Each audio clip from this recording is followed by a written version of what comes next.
aka Indigo Sky, aka y'all already know who it is. Trigger ranking, man. Coming through this thing, man. I want y'all to like, subscribe, share, hit the notification bell. Want to support the channel? Cash App at the top of the my YouTube channel, and it's in the description. We about to do a couple reactions, and we about to see what they talking about. I might run all the way back with this if it worked. So we're gonna run all the way back. Nicki Minaj speaks at the United Nations. This just happened. Ambassador Mike Waltz here with the amazing Queen of Rap, Nicki Minaj, and I just want to be Queen of Rap for putting your spotlight on the persecution, the killing, devastation that's going on with Christians in Nigeria. The president called it out. Nicki, you called it out, and then we invited you here to the UN to learn more. All right, y'all. As y'all know, we're living in a day and age where we wake up every morning and we don't even know what to expect. But I must say that with that being said, the last thing that I expected to see today was Nicki Minaj at the UN serving as an ambassador to the US, giving a speech about religious persecutions taking place in Nigeria on behalf of President Trump. Barbs, I know you're somewhere listening. I love you so very much. You have been the ultimate light in my life and career for so long. I appreciate you. And so she's trying to say like everybody from all over the world, like even in the place she's talking about. That's what I'm getting from what she's saying. I want to make it very clear once again that this isn't about taking sides. This is about standing up in the face of injustice. I would like to thank President. You say it's not about taking sides, but what's the next person you're gonna say? Trump for prioritizing this issue and for his leadership on the global stage and calling for urgent action to defend Christians in Nigeria, to combat extremism, and to bring a stop to violence against those who... Hey, is she even Christian? That's what we need to know. Are you Christian? Is you Christian, Nicki? Simply want to exercise their natural right to freedom of religion or belief. No group should ever be persecuted for practicing their religion, like I recently stated on social media. And we don't have to share the same beliefs in order for us to respect each other. Okay, so after addressing the Barbs and the situation from the official podium, Nicki Minaj also went on to say this. We're way beyond thinking or expecting or assuming for, the person sitting next to you to have the exact same beliefs. We're beyond that. That's ridiculous. But that shouldn't make one person feel less safe than anyone in any room. Music has taken me around the globe. I have seen how people, no matter their language, culture, or religion, come alive when they hear a song that touches their soul. Religious freedom means we all can sing our faith regardless of who we are, where we live, and what we believe. But today, faith is under attack in way too many places. In Nigeria, Christians are being targeted, driven from their homes, and killed. Churches have been burned. I mean, that is bad though. I can't say, oh, I don't want, nothing wrong to happen to her campaign, because her campaign is to, basically protect people. So when you protect the people in another country that still fuck with your music, like that, that's how that flows. Families have been torn apart, and entire communities live in fear constantly, simply because of how they pray. Imagine if you go to church and then you come back from church and there's some people ready to kill you because you went to church. Sadly, this problem is not only a growing problem in Nigeria, but also in so many other countries across the world, and it demands urgent action. And I want to be clear, Protecting Christians in Nigeria is not about taking sides. After saying that this is not about taking sides, Nicki Minaj went on to say that this is about fighting injustice, which has been part of her platform for her entire career. In the face of injustice. It's about what I've always stood for my entire career, and I will continue to stand for that for the rest of my life. I will care if anyone, anywhere, is being persecuted for their beliefs. Look at Nicki Minaj swooping in like she's Olivia Pope from Scandal, trying to de-escalate and diffuse an entire global situation.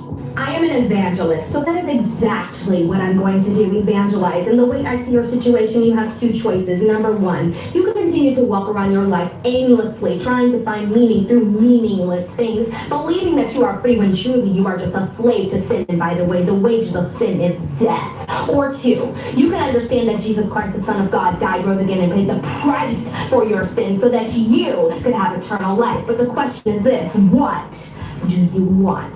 Now, after Nicki Minaj stepped up to that podium and gave that speech like she was Condoleezza Rice during the Bush administration, the representatives at the UN were nice enough to gift her with her own pink UN hoodie. We now have a whole amazing UN barbs.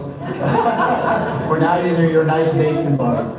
After delivering her speech to the UN, Nicki Minaj was also over there sounding like Biggie Smalls in the song Juicy, because she was like, "It was all a dream. I used to read Word Up magazine."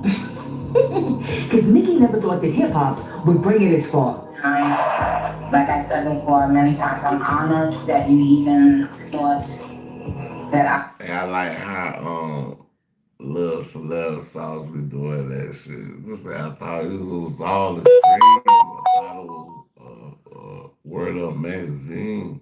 I would be worthy to be in this caliber of a place. Because, you know, I never thought I would go from rapping to being here, but I'm so happy and proud. And I'm happy that I can speak for Christians, and I will continue to speak for anyone that I feel needs my voice if they are being persecuted. And right now, I'm just wanting to level up my Nigerian barbs. Even if they live in the US, I want to let you guys know I love you. And thank you for your stories that made me understand more what was going on.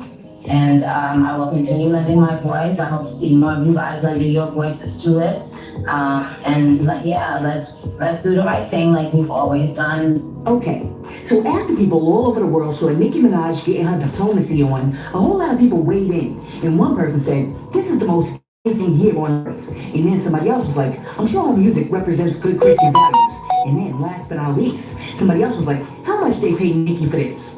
Now, after Nicki Minaj got finished politicking, Willie D jumped online and he was like, "Okay, that's it. Nicki Minaj has officially lost her mind."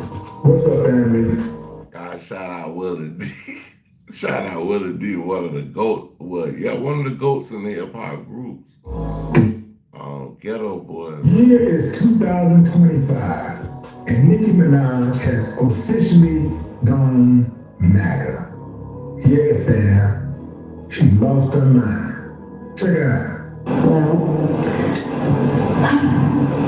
thank you, Ambassador Waltz, for this invitation.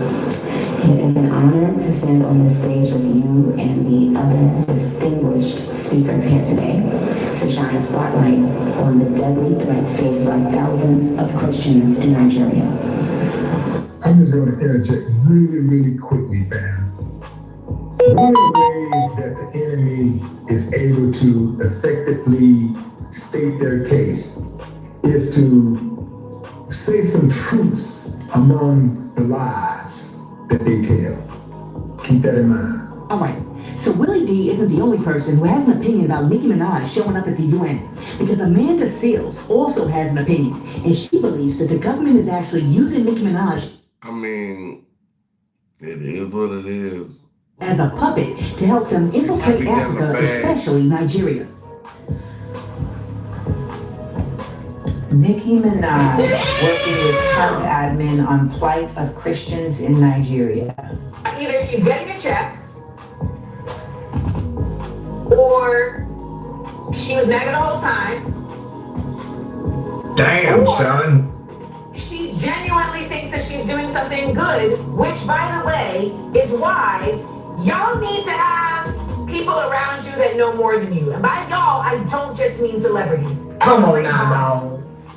Come on, man. People around them that they can consult with, that think differently than you, that hold you in a place of values. Just so you understand what's happening here with the plight of Christians in Nigeria, there is a plight of Christians in Nigeria. However, the U.S., what does that have to do with the United States? The United States is using this as a ploy, as a proxy, to find their way into Nigeria so that they can then find their way into the Sahel states of Burkina Faso, Mali, and Niger, who, as you know, are coming together to begin a process of Pan-Africanism on the continent. They are taking back their resources from France. They are saying we are going to build our own infrastructures. This undermines the global empire's goal, and so they have to try and shut it down. Now, we saw earlier this year with Africa and that cone, that general who tried to say, oh, you know, they got some problems going down in Burkina Faso. They're continuing to try to make. I don't know what happened, bro. But it disappeared, man. We just gonna have to go to, I guess, Hip Hop Buddha.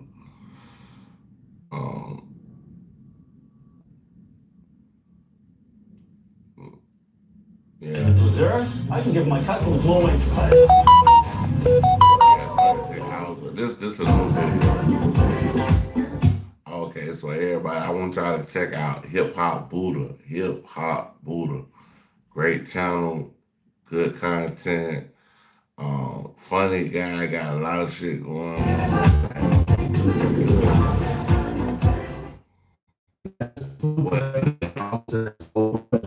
on. Now remember, Offset was on IG yesterday, called for a bad body bite, said all right, niggas think it's sweet to nigga get spanked. You then don't call the police. Ain't finesse, but a BBL sweet nigga get in the gym. Keep naming me, stand on it to all you. He was going high. And that's 2 times I had to say it. Stories and shit about fool. You come to my phone, get blamed and all that shit. Come on, fool. Ain't nobody got blamed on your name, fool. Ain't shit getting blamed on your name, fool. You a bitch, fool. You ain't beefing with no BBL. You ain't. I ain't playing with you, fool. I ain't playing with you, fool. You calling and making stories and shit. You on your story telling us, man, bro. You did me 99% of you rapping, bro. Bro, I ain't done did shit to finesse chain. Everywhere they play with finesse, it be on the internet, bro. I know they never took nothing from finesse, bro. It's been you calling and making stories and shit about the fool. 5 every time, bro. First 48, man. Somebody going to jail and somebody going every time somebody play with me.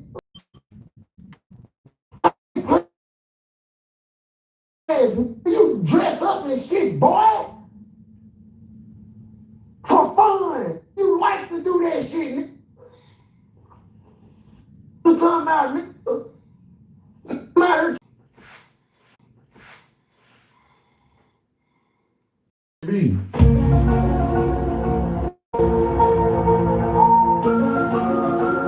Come on now, dog. Come on, man. It's crazy.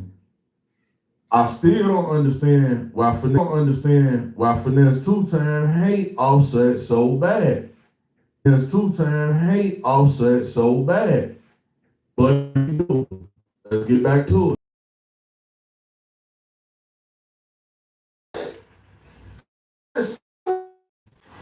Five every time, bro. with me, nigga.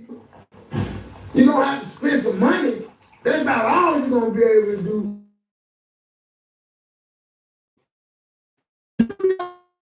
You personally, you ain't gonna do. You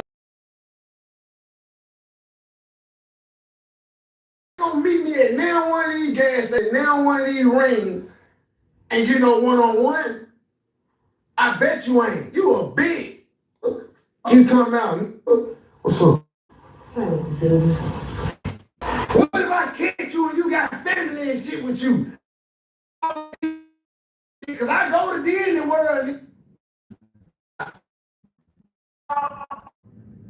Look, finesse so he trying to catch a body by Mickey Mouse. Oh, that was in pop Buddha. No. Let me. Yeah, no, he different. Yeah, he different.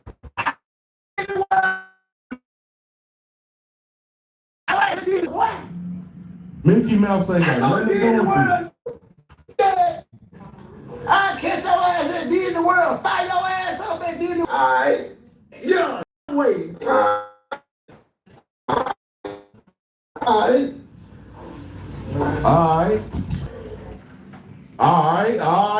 What the hell? All right.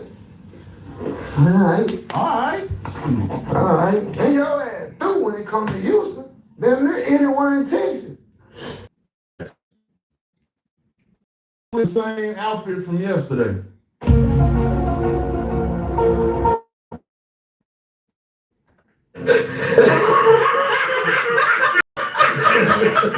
Check this out, y'all. Check out Hip Hop Buddha. We're going to the next video. Port and Flacco. Yeah, we will check that boy out. Yeah, he's straight. He got some good love. Breakdown. He break down pretty good. Your cravings are calling. They say Domino's specialty pizzas are just $9.99 each when you mix and match. You gonna answer that or? The Big U situation keeps getting worse every time we cover it, but this could very well be his rock bottom. I don't see it getting any worse than this, man. It was already bad enough that Big U is currently in jail facing a racketeering case and a murder case that could potentially keep him in jail for a lifetime. That was bad enough. And then his son got shot and killed while he's in jail. That's bad enough. But this latest development just made all of that look even 10 times worse. New details on a shooting we first brought you yesterday morning. A man killed in South LA on Halloween night is the son of a former rep executive and alleged former gang leader. 34-year-old Jabari Henley is the son of Eugene Henley, better known as Big U. Eugene Henley once managed Nipsey Hussle and is alleged to be the former leader of the Rollin' 60s Crips gang. Shot in vehicle and someone inside opened fire. Actually bad for Big U, but Baby Huey was the quantitative Big U who did everything Big U did, who followed in his footsteps. Baby Huey was little Big U, right? Like he was Big U's twin. So to lose that son particularly is heartbreaking. There's nothing in the world that can help ease that pain but possibly help you with the closure with losing a child, period. Not a son. A child. I just want to interrupt. Losing a child, period. Even if it's what they call it, I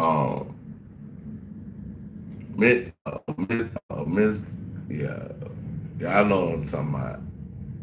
Working through the situation is being able to see your son for the last time, being able to attend his funeral and say your proper goodbyes to him. So as expected, Big U asked the court to allow him to be released to go to his son's funeral. Now, this is not an abnormal request, to be honest.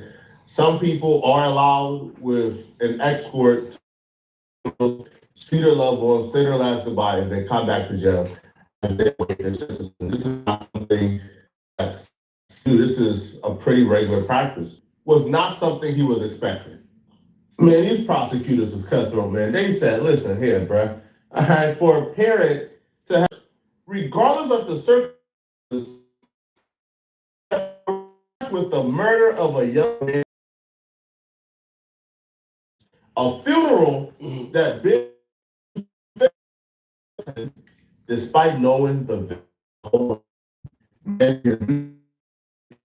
that will be his last moments on earth, because Biggie was accused of killing case.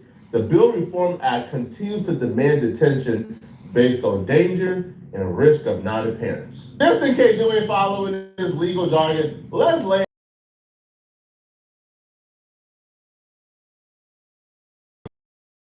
Where was this sympathy at when he murdered somebody else? Accused of a long-time '60s. Eugene Henley Jr. has become known in years for charity work to reduce now.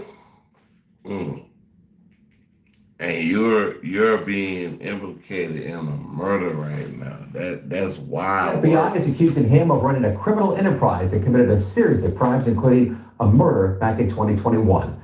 NBC4's Alex Rozier live with details received for the first time and only on 4. Alex. Michael, Big U is in fact believe that he killed a man in Las Vegas in 2021, then dragged his body into the desert. Today, I learned the man killed is closely connected to Big U's family. Like we said before, the person they're referring to is Rayshon Williams. Rayshon Williams was allegedly murdered by Big U in Vegas. Now, Rayshon Williams was really close to Big U. He lived with Big U at some point because Big U's son and him were best friends. Now, there's various motives being floated out there as to why Big U supposedly killed Rayshon Williams. Like Rayshon Williams recorded a diss track towards Big U when they were having issues. Big U heard the diss track when they were in the studio in Vegas. He snapped, he killed Rayshon Williams, and then deserted the body. Now, there are other things such as Big U instructing the studio to get rid of all the cameras. Big U telling the police he hadn't seen Rayshon Williams in 6 months, even though he's seen Rayshon Williams that weekend. I'm hard on criminals, but I don't think the excuse of, hey, Big U supposedly killed somebody else's kid so he can't go to his son's funeral. Now, that argument to me would make sense if we were talking about somebody who was already convicted. They were already convicted of the murder. They were in jail doing their time. Nah, I I you shouldn't be understand able that. to go out and see your son if you kill somebody else's son. He hasn't been convicted yet. So they should let him see his son be put in the ground. Like that's disrespect. But I do see that. Like out of all this shit. Who is currently fighting the charges, he is presumed innocent until guilty. So if he's presumed innocent, then whatever charges you're accusing him of don't really matter or shouldn't play a factor in him going to see his son until he's guilty, until he's found guilty, okay? But, the murder of Rayshon Williams isn't the only reason why the prosecutors is against Big U being released. Or rather, now you're eligible to be released outside of prison. We need to know that you're following the rules while you're incarcerated. And the one thing the fans know is that even if you are a model citizen, they have that Trump card in their back pocket to where it's a phone time every day, knowing you're gonna have to use more phone time. So what you're gonna do is you're gonna break some prison rules. You're gonna have other people give you their account so you can make calls that are necessary, right? You're gonna hop on three-way calls, right? For example, if you call somebody from jail and they put you on another call with another family member, that's a three-way call. That's not allowed. How you could be putting yourself in a worse situation. They tossed him into a situation where even the best quarterbacks in the league would have struggled. The tape showed things the box score never could. Shador wasn't just inaccurate. He from the snap. What? I've said this before and I'll say it again. I do not think Kevin Stefanski wants Shador.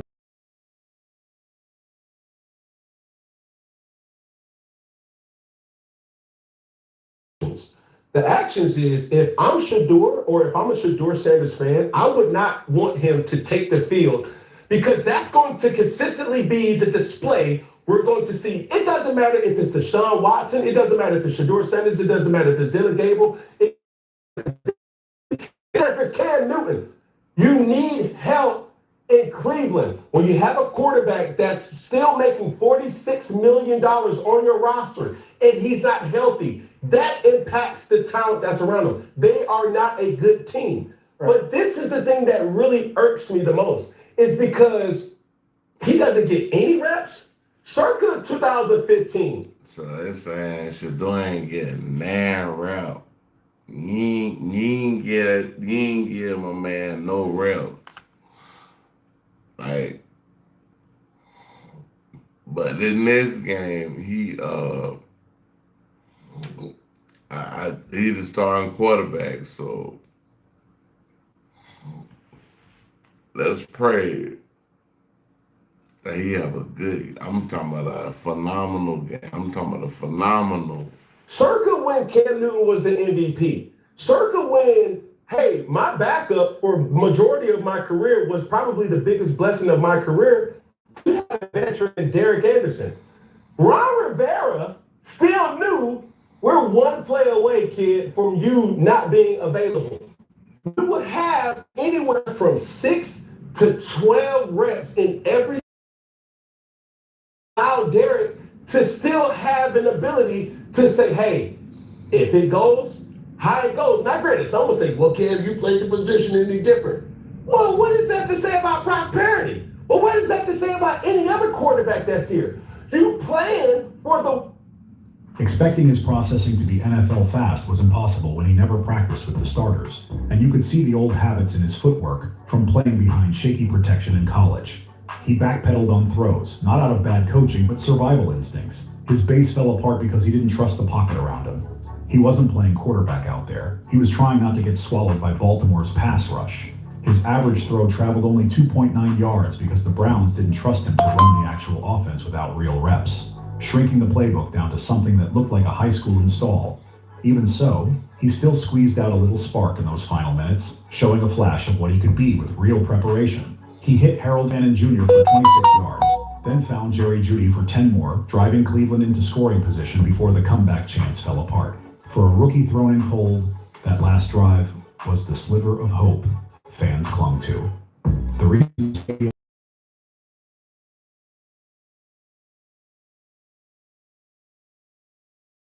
They need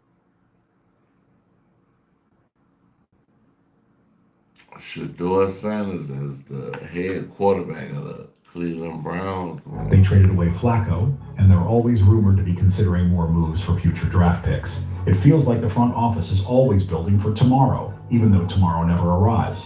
And that mindset hurt them again. If Joe Flacco were still in the building, he'd probably take. If Shador had even team reps during the season, maybe he would have looked steady out there. If the Browns had kept any real. Instead, Gabriel got hurt. I ask you to say the first time that Shador Sanders had taken a snap with the starters, with the ones, was in this game, is malpractice. At no point in time, and this is what I said, Ocho, so at no point in time, so you don't think Dylan Gabriel could possibly get hurt? He can't possibly bring a knee, bring a shoulder, get concussion. There's no possible way anything could possibly go wrong. Story. But yeah, I'm gonna tell the story. Shador Sanders is gonna get a chance either way.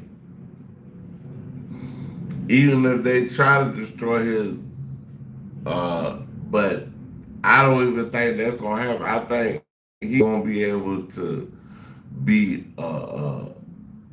but he has to have pieces to work with too, also. So that makes a difference. But hey.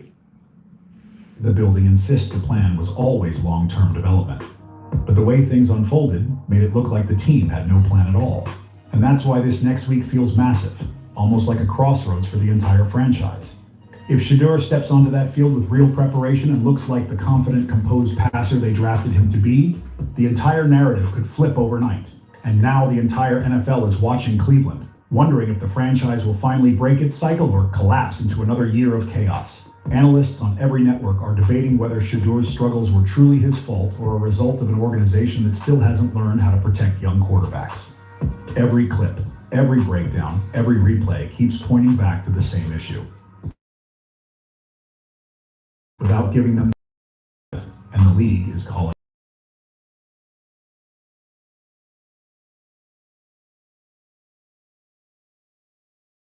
Teammates know this week isn't just about a game. It's about proving that this locker room can rally, that this coaching staff can adapt, and that this young quarterback can rise when everything around him has been shaking. His draft is still,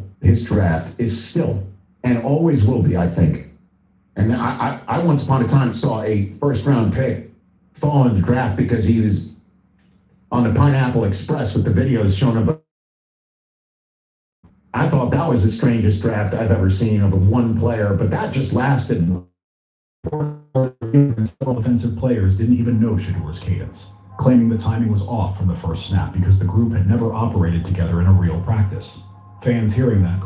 So if they're telling you that means that they haven't even worked with him to have him acclimated with the team. That's crazy. How does an NFL staff send a rookie quarterback into a rivalry game without even syncing basic communication with his offense? It sounded unreal, but the proof played out on national TV in front of millions. By the time the film hit down social media, the debate around Cleveland got even more chaotic. Analysts were pausing clips and showing moments where receivers ran routes, expecting one thing while Shadur expected another, and veteran linemen were pointing